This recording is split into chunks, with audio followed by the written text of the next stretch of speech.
Uh, Good evening, everyone, on the Zoom and on our YouTube channel. We want to welcome you to this new Business Speaker Series presentation. My name is Luisius Michel, and I'm the chair of the School of Business at Birmingham University. And I would like to remind that Birmingham University is one of the oldest degree granting institutions in the province of Alberta. And the quality of teaching at this School of Business is very well known. We have graduated over the years several generations of well-qualified business students that are employed as senior accountants, university instructors, entrepreneurial business owners, auditors, investment advisors, financial managers, lawyers, recruiters, real estate investors, and marketing coordinators, and working across Canada and internationally. So we are offering this series as a way to connect our students with the business community here in Macomb, Central Alberta, and everywhere we have audience. So it's 7 o'clock and this session is 7 to 8. We're going to open with prayer, short prayer. And then after that, Dr. Adam, who is one of our professors here, will introduce our speaker tonight. So I welcome you all, and let us have a word of prayer. Our Creator of Almighty, we pray that you come and guide our conversation during this speaker series presentation. Please inspire our speaker to communicate with us and inspire us to learn and to have a very constructive conversation. I pray for our audience, for our students, for this campus. Guide us, we pray, for your glory. Amen. Okay, so Dr. Adam is one of our newer professors in the School of Business, and he has a lot of teaching experience. He is a published author as well, and we're pleased to have him with us at the School of Business for 2 years now. So he is going to introduce our speaker tonight, Dr. Adam. Thank you, Dr. Michel, for giving me the opportunity once again to introduce the speaker for tonight. I'm so excited to introduce the speaker for tonight, and is no other person than our own Jenesa Charles. Jenesa is the accounting manager at Hedgehog Technologies Incorporated. It's an electrical engineering firm based in Vancouver since 2017. She graduated from the University of Windsor with a Master of Management in International Accounting and Finance, but it's also trained in economics and management. She has served on several nonprofit organization boards and is passionate about the environment and helping others. Her experience and expertise have driven her belief in accountability to all stakeholders in any opportunity she takes part in. Above all, she's a new mom and also a board member of our School of Business board. Vanessa, we welcome you once again to School of Business Speaker Series. Thank you so much. Thank you so much for that introduction. I am just going to share my screen quickly. So can you guys just confirm that you're seeing my screen? Yes. Perfect. So thank you for that introduction. Today, I just wanted to have a quick conversation with everybody here. Thank you so much for showing up. And I'm hoping that you could participate as well, because I love interactive sessions. And we wanted to touch here today about the importance of company culture in remote work.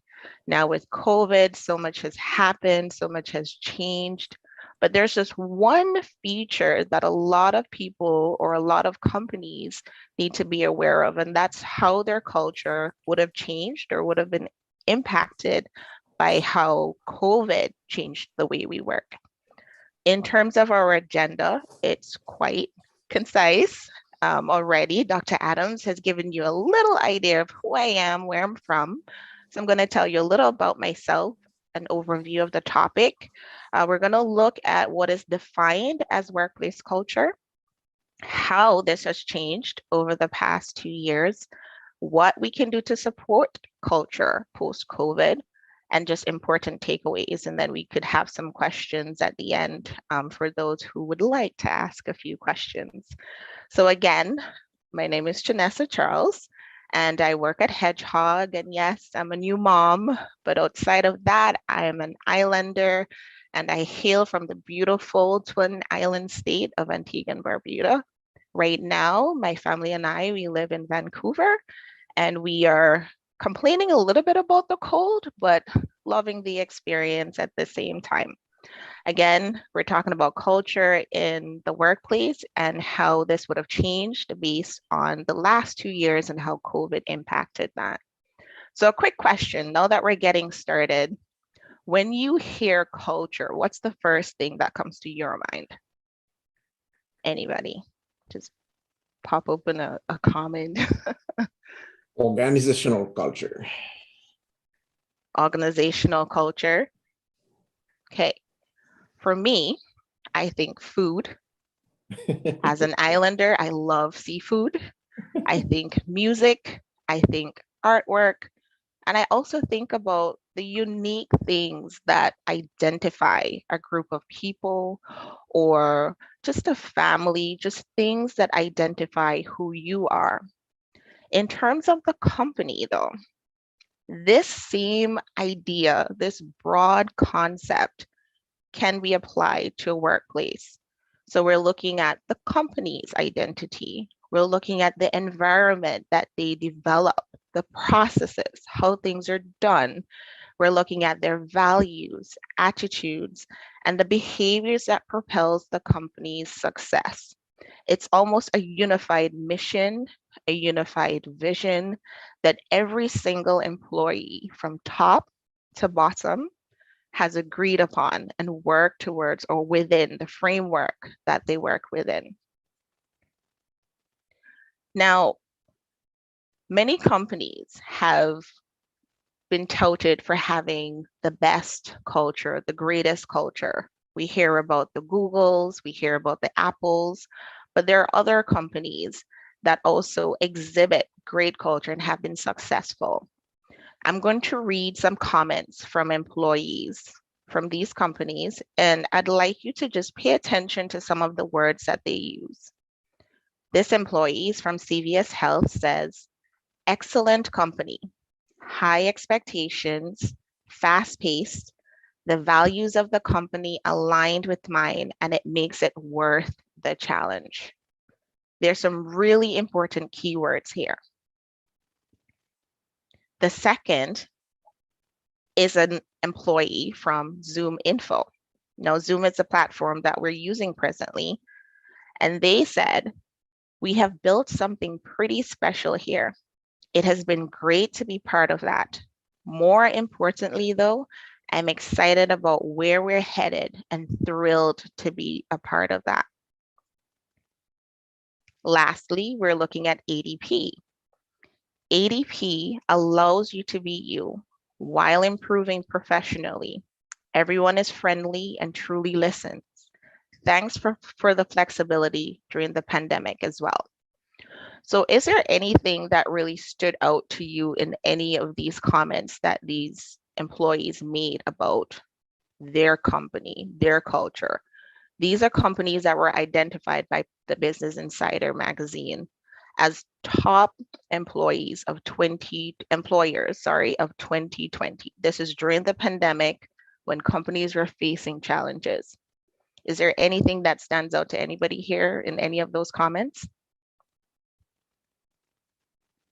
Okay, for me, it would be some of the words where employees would have felt included, part of. They felt heard, engaged, and respected. We had comments that were read before that where an employee said their values aligned with my values. Now, when we're trying to develop a great work environment, there's certain key things that a company needs to consider. Diversity is one.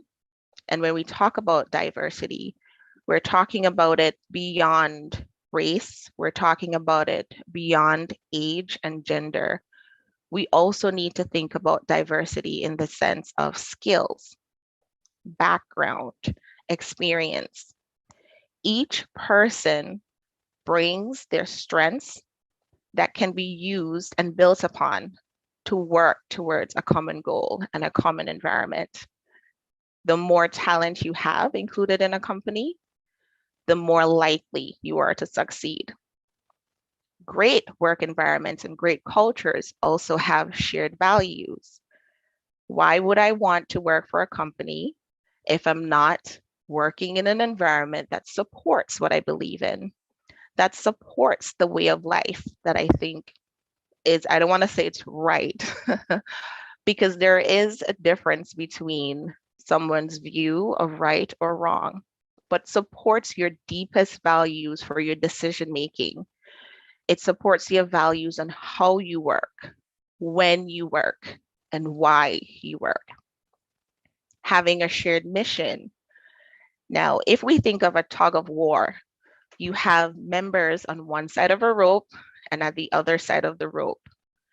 Each side is trying to determine or fulfill their mission of pulling the majority of the rope to their end.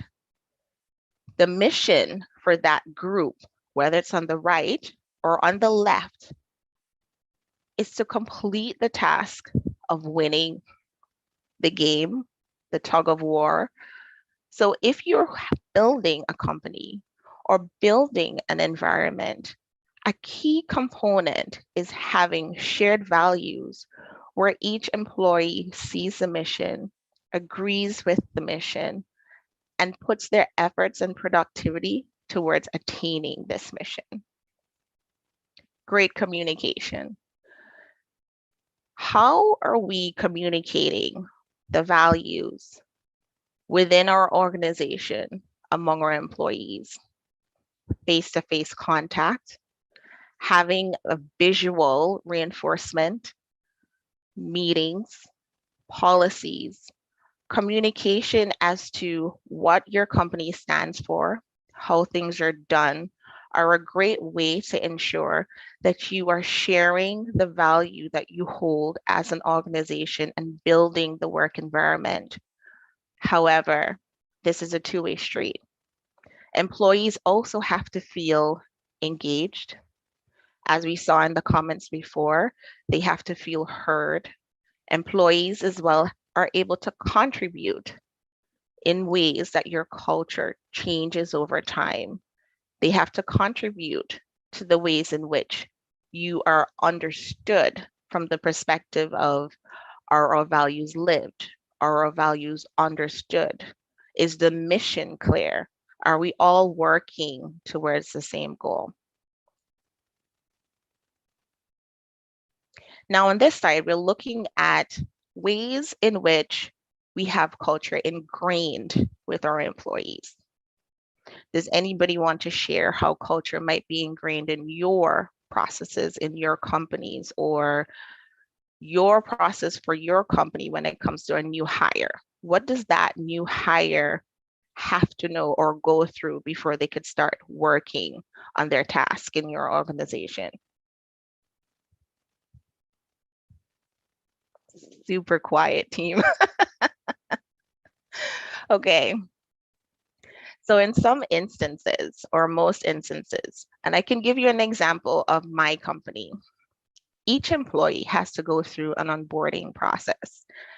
This onboarding process includes giving them a run through of the history of the company, explaining the values of the company, the mission, and also explaining how their job, their task plays a role in the bigger picture of where the success of the company is headed. Most companies find it easier to create an onboarding process, whether your onboarding process includes videos or pairing up with another employee. It is important to be proactive versus reactive in trying to ingrain different features of what you want your work environment to look like. So we could do this through interactions between employees, like a buddy system, an onboarding process, through repetition, monthly meetings, continuous discussions, through policies, and again, objects and artifacts, posting your values online, on your website, having them posted inside of your company office, if that's something that you have. So through the years, there has been many efforts towards ensuring that employees were ingrained in some way. And of course, all of this was possible because there was face-to-face interaction. And all of this we're talking about is pre-COVID and establishing your culture and that environment in a pre-COVID setup. So you were able to rub shoulders with each other, talking at the water cooler, being in the same room with somebody who's working in the same department as you are. You saw your leaders modeling behaviors. There was regular engagement with employees, whether you were passing in a hallway, there was just always that visibility that was present in that work in an office setting that now, because of COVID, is no longer available. Now, there are benefits of having a good work culture. You attract the right talent. You have people who are interested in meeting the same goal, skilled people. It drives engagement and retention. Happy employees stay. I recently read a research that actually said with this labor market, if an employee is happy, it could take up to a 20% increase on their compensation in order for them to move to a new company. 20% is significant when it comes to a company's cost. It improves performance and productivity. All employees will feel as if they have a place and they're contributing. They feel happy and they feel included. But of course, COVID happened. So we had a way of doing things. We had a way of developing our company. We had a way of developing culture. We had a way of developing that great work environment that pushed the success of an organization. COVID forced all of that to change overnight. The way of doing things, the processes that we knew were no longer as simple as they were. Companies were forced now to move away from the office and create a remote work environment. Employees wanted to work differently. The way we communicate, I can't run across the hallway to talk to another member of my team. I am now sending an email. I am now sending a Zoom link. The way we communicate has changed. Emails have different tones.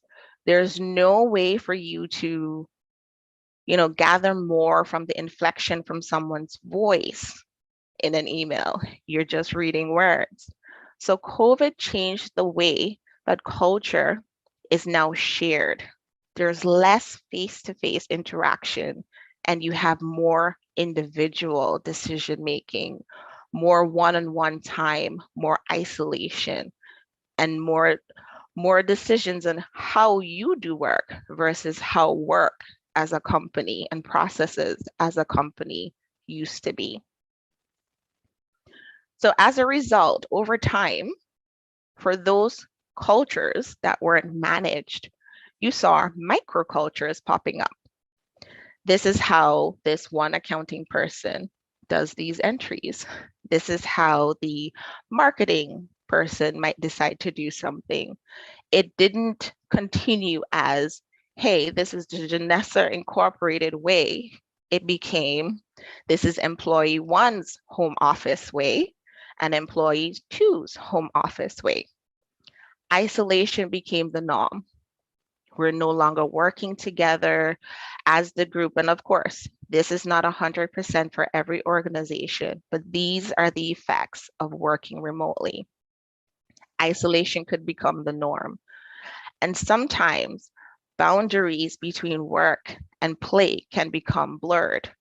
Now, this is one that really needs to be watched and is extremely important simply because you end up having either low productivity when these boundaries are blurred, or you have a situation where you have employees are no longer at their best self. You have employees who may become overworked. You may have burnout. You may have a lack of balance between an employee's required task and how things are done versus self and home. And lastly, companies are now being forced to consider that remote work and hybrid work are now the norm. They're here to stay. So how exactly can you manage COVID, the effects of it, on how your culture has changed over time? There are things to consider as well. So those were the negatives that I pointed out initially, but it's also important to give you a balanced view and show that there are positives that can be seen from this remote work. You have employees who are now building trust with leaders. Before, there might have been a culture where you had to micromanage, or there's looking over the shoulder, or always having somebody to check in with when it comes to decisions. Trust can be built between employees and leaders as a result of the remote work culture. Employees are now empowered and they're encouraged to initiate collaboration. Whereas you might have had someone who might have taken the back seat, you see them around in the office, you're now being pushed to initiate collaboration. And lastly, a company's agility was tested and developed significantly throughout COVID. So companies, along with COVID, are also facing a few additional things that should be considered when it comes to how culture is changing in their environment. Their heightened racial tensions. It would be unfair to think that things that happens in the communities remain in the communities and don't come into the workplace when an employee comes in for their general 9 to 5. And I say 9 to 5 loosely. This is something that will impact their productivity, could impact their interaction, impacts their values, and also impacts the diversity that is seen in your company. You're now forced to consider diversity on a bigger perspective, forced to consider it beyond requirements, forced to consider it in the sense of, am I being representative? You have a skilled labor shortage as well as the COVID effect. Again, an employee who is happy could take an additional 20% on compensation to move from one company to the next. You have the fear of burnout and isolation from COVID, and now companies have to pay more attention, place greater emphasis on mental health. So we have the remote work issues that's impacting your culture and your work environment and how things are done. But now we have these additional pressures that are placed on a company where they have to institute, whether it's policies or the way of work, and integrate a way to field some of these additional challenges that are now showing up in the post-COVID environment. So there are ways that you could support remote work while being able to support and maintain your culture. The very first point that I would like us to always remember is that a change has to be made. Whereas culture would have been changed over longer periods through small I'd like to say small pushes, small enhancements, and very rarely a really great epiphany. Culture is now being forced, or a company's culture is now being changed and forced almost immediately. So acknowledge it, accept it, address it. We also have to learn from what worked in the past. Working in an office environment doesn't mean that the culture features or the policies or ways of doing things that worked then isn't applicable to how they can work remotely. Find what works, see how it can actually be applied to your remote work environment, and keep it going. It's really important that you communicate expectations. It's not simple to just sit back and allow things to happen, or for companies to sit back and think, if this happened in the office, I'm expecting that it's going to happen the same way in remote work. Discuss expectations, ensure that there's an understanding. Support more connection points. So a way to do this is very simple. You set regular meetings with employees, whether it's random, whether you have it on a weekly basis, ensure that you are still connecting. You need to create virtual collaboration spaces. Now, this goes beyond work related. Ensure that there is still that social connection that's necessary to ensure that there is that inclusion that's necessary. You could also choose to create a rotating buddy system. Now, with the rotating buddy system, it's important to have people changing out, because remember we talked about the microcultures before. It's very easy for microcultures to spread and grow if you have partners who are just consistent.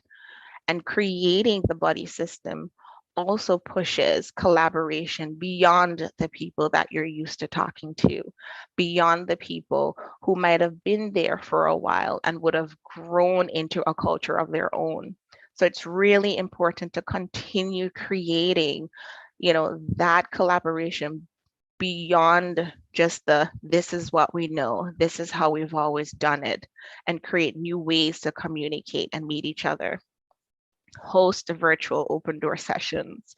Now, inclusion, engagement, those are very important factors for a happy working environment.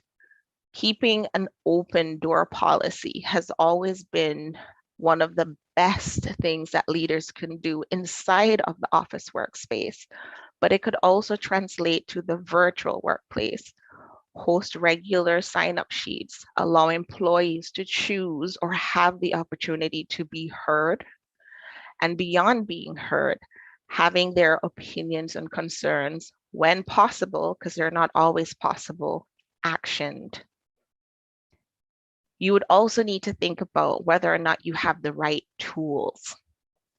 Now we think about it in terms of, we could use Zoom, we could use Google Meet, we could use Teams, but are these tools the right tools that will support collaboration? Is it a situation where if I don't subscribe to Zoom and my limit is a 30-minute limit, is this going to impact the productivity of my team? Does the tool fit the company needs, or do I need to invest in better tools? Do an evaluation.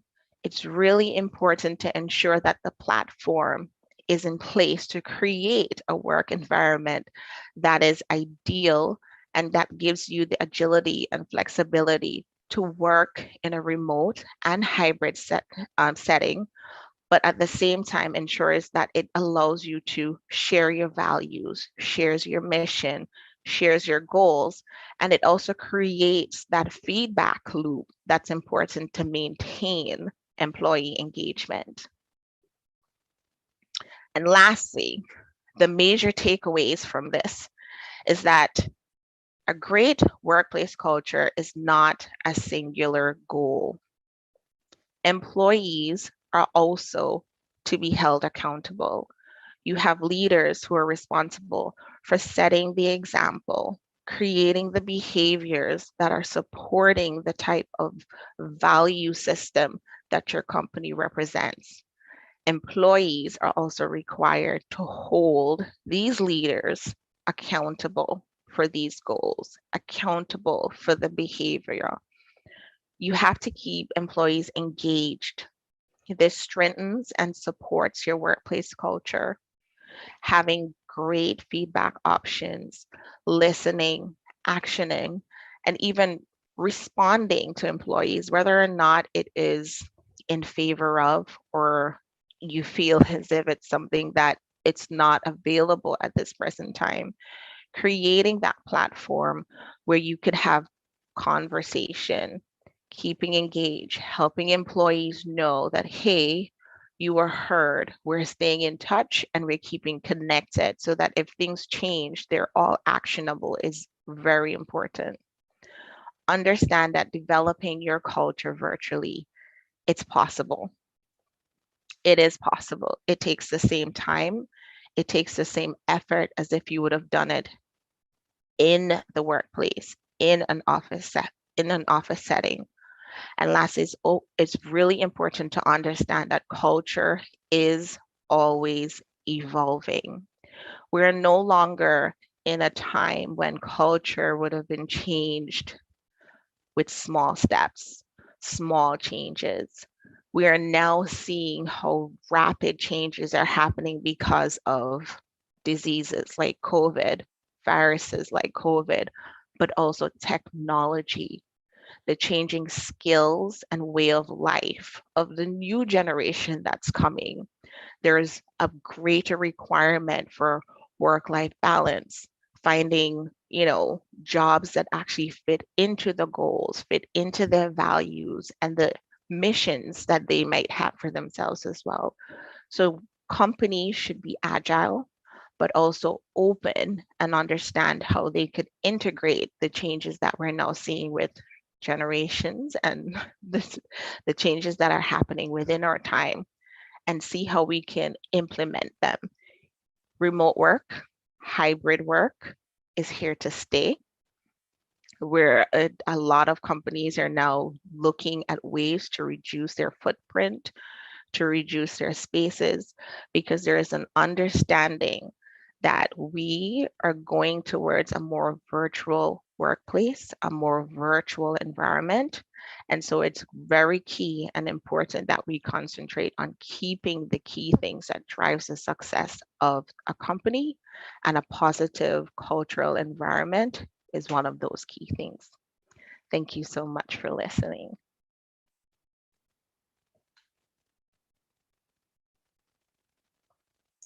Okay, thank you very much for another excellent presentation today. So we're open now for questions and comments. Anyone with questions? If you don't want to raise your virtual hand, you can write your questions in the chat. We have someone monitoring the chat. So we'll ask your question. So in the meantime, let me open that, because I am a student with always a lot of questions. So if you allow me, I can, cultural shift and change is, as you said, is a lengthy process. It's not a done deal once, done for all. But one thing I'm asking from the standpoint of companies, this kind of change in the way work is organized, and this, is there any cost saving? Is there any study about the cost saving for the companies shifting to remote work?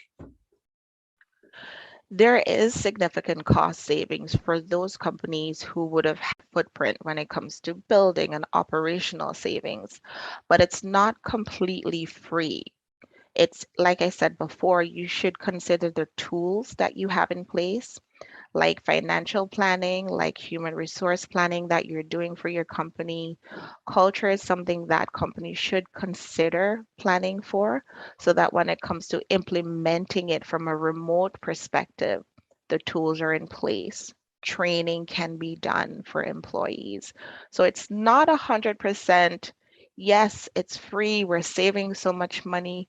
The investment still needs to be made because a positive work culture, whether it's remote or in office, is important for a company's success.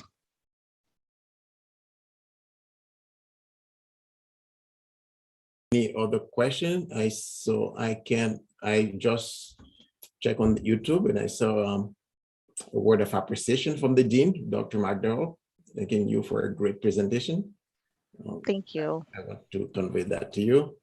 And is there any question? Yes, it seems there is one, Dene. I'll let you manage the chat. Sure. Do you think that as we move into a world with more hybrid or remote work, there could be an increase in positivity in employees if they enjoy having less of a presence from their leaders and have more freedom in working on their tasks? That is a difficult one to answer and explain why. From my interactions, I've realized that you do have a greater number of people now, and I'm going to say this generation, I don't want to age myself too much. I found that this generation tends to value work-life balance, whereas I'd call them the baby boomers or my parents who enjoyed going into the office and working this rigid 9 to 5, 9 to 7, whatever time it is that they would have. So it's difficult to say if creating that environment will fully push a positive culture, but it will encourage a positive culture if the employee is happy. So in my perfect world, and I'm going to emphasize I think the hybrid system might work best for a lot of companies. Yes, it allows them to save cost, but it still gives you the interactions that some people might crave and the flexibility that others need in order to excel. And if employees are happy and engaged, the cultural environment becomes a more positive one. I hope that answered your question.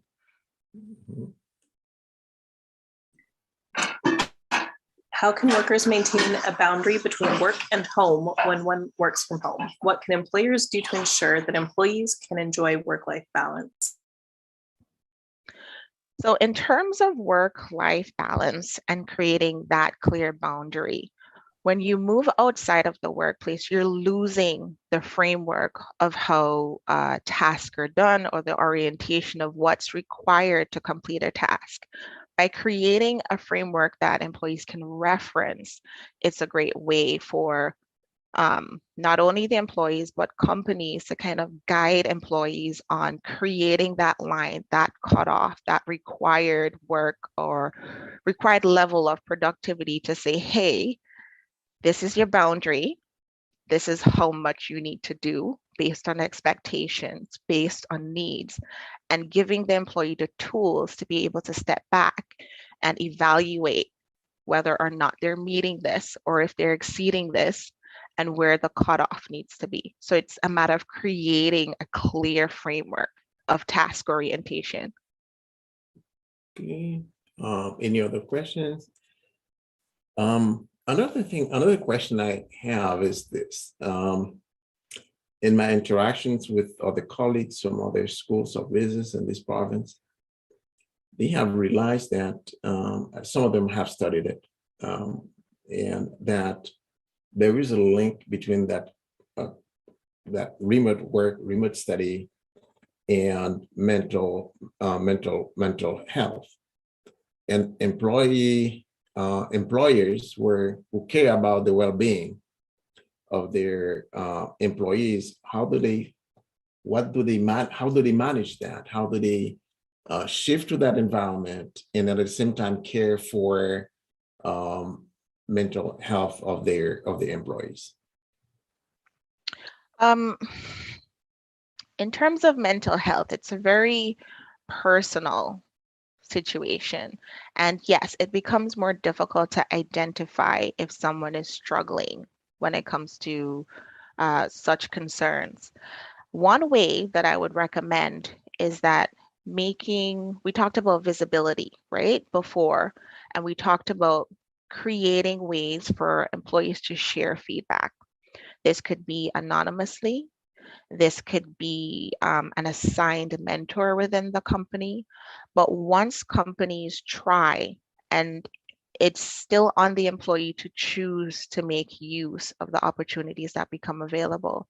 Once companies try to make access available, once they make it visible that they provide access to support mental health, and once they continue to support these connections where you might not be rubbing physical shoulders, but you're rubbing virtual shoulders, and there's that continuous checkpoint, it reduces the isolation and reduces the possibility of an issue going unseen or unknown for extended periods of time. Okay. Another quick thing, could you please stop sharing so that we can see full screen? Okay, perfect. Any other questions from the audience? I don't know. I don't want to just keep going. And I was thinking about remote work and productivity and motivation, the three together. What can you tell us about that? Is there, how can we reconcile productivity and remote work and motivation? Everybody works differently. And I think research is still happening to date as to whether or not remote work has proven to be the best way for everyone. But as you can see, based on the outcomes of COVID, we have companies that has excelled continuously. For instance, you have the ADP comment that I was making. They're still growing.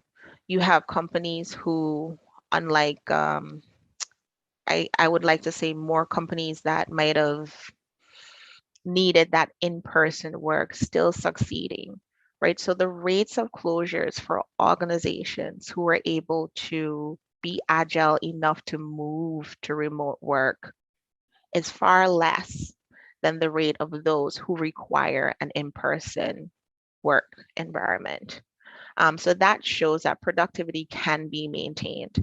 In terms of motivation, that's not something that I do have the research on, but I'd like to think that creating that space where you know that your values are shared with your employees, that you know that targets can be established and employees are rewarded. So having a recognition and a reward system is a really good way to continue to ensure that employees are meeting the expectations and that they're clear on expectations, but they're feeling as well that they're getting something despite not being in the office or being visible to the rest of the team. Taking questions from the audience.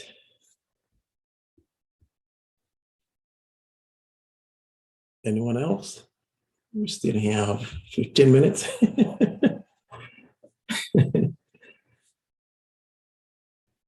Okay. Do I see a hand? No. We are in post-secondary education. Most of our work is delivering content and teaching, if I can call it this way. One thing we have observed is that recently we at Berman, we use extensively Zoom to teach our courses. And we have observed what is called, what some of our colleagues call a Zoom fatigue. Is that something as well? Some employees may feel some fatigue working remotely. Most definitely. Most definitely. We're moving from that in-person interaction to solely video conferencing. We're behind screens. So we're looking at screens from work, then we're looking at screens in our hands, on our phones. So there will be fatigue. Maybe in the future, having that hybrid option, breaking routine would be a great way to ensure that, the motivation, the fatigue is reduced, and you're stepping back and taking that time to say, I need this interaction. As human beings, we crave interaction with others. So we might go towards more of, like I said, I think I prefer and I would recommend to companies, and this is my personal view, a hybrid setup to ensure that, some of those in-person interaction and signals and communication, these body language that we could pick up in person are felt versus having the every day we're talking to a screen and we don't have, we have that isolation, whereas we didn't before. So we're just moving from one extreme to the next. Maybe meeting in the middle might be a way to reduce the possibility of fatigue in the future.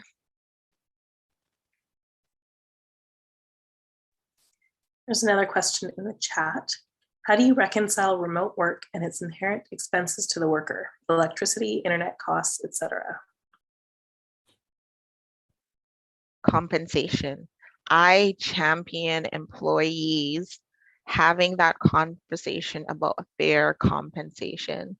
Now, you might think to yourself, or an employer could think to himself or consider, I'm no longer paying for these operating costs. And of course, we're not paying your entire electricity bill. We're not paying your entire internet cost. But these are additional ways to compensate and keep good, talented employees by paying a portion or supporting the work from home option. I do believe in providing the tools that your employee needs, and that's an investment cost that companies really need to consider.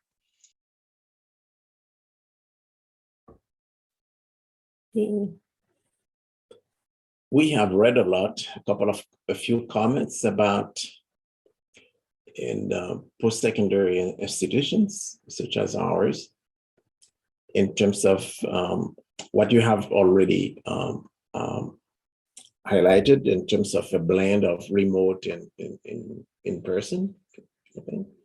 So we tend to believe that there is value in blending and blended delivery.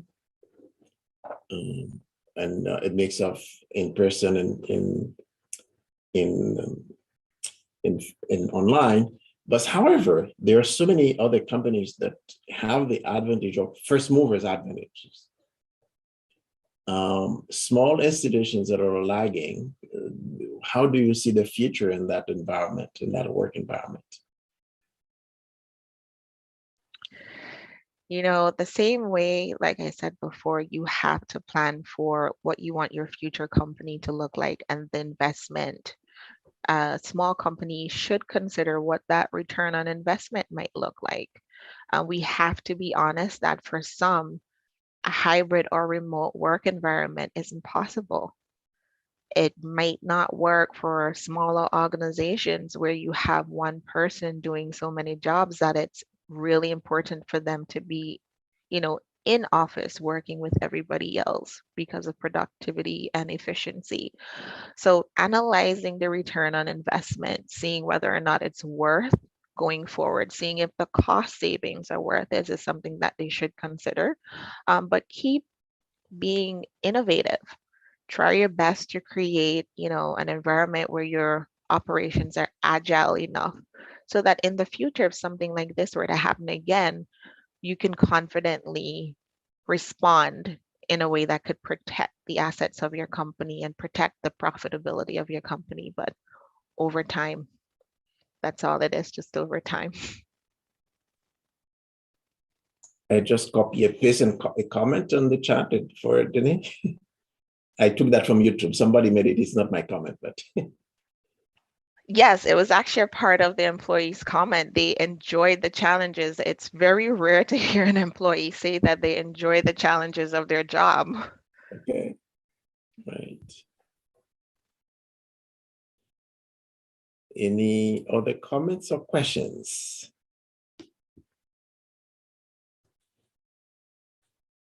Well, it seems that you have made such an impression that people are intimidated to ask it. I want to thank those who ask questions and those who are here in general. And we still have a couple of minutes, and if they can raise hands and ask a couple of questions.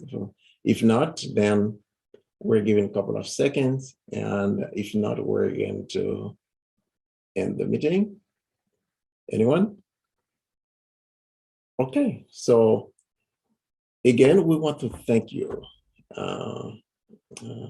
Mrs. Charles, for your time, for an excellent presentation.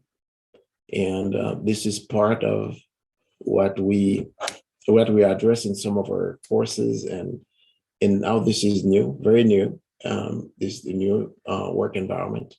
I remember I participated in a conference in Calgary that was in 2013, and we had a professor from McGill and addressing the shift and the cultural shift in work environment for post-secondary instructors and learners as well.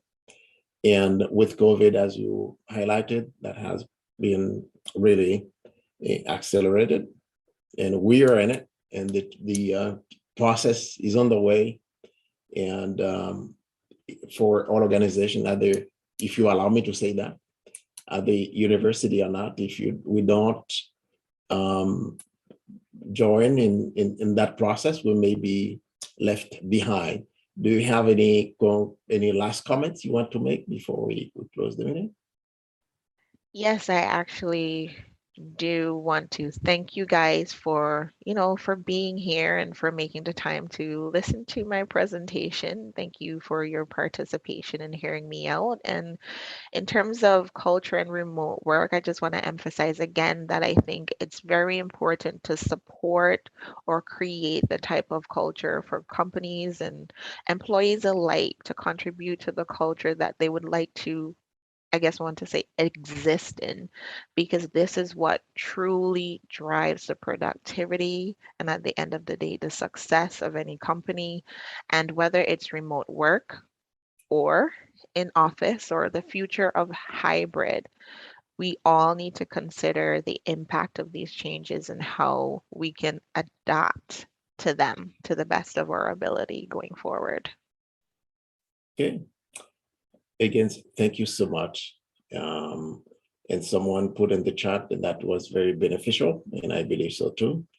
And we learned a lot. We look forward to have you on another occasion, maybe to talk to us, and if you don't mind. And we really appreciate what you share with us tonight. And thank you again. And I thank everybody for your presence and for your participation. On behalf of Bremen University and the School of Business, the Small Business Center we run here at Bremen University, thank you, and look forward to see you at the next speaker presentation in March. Thank you.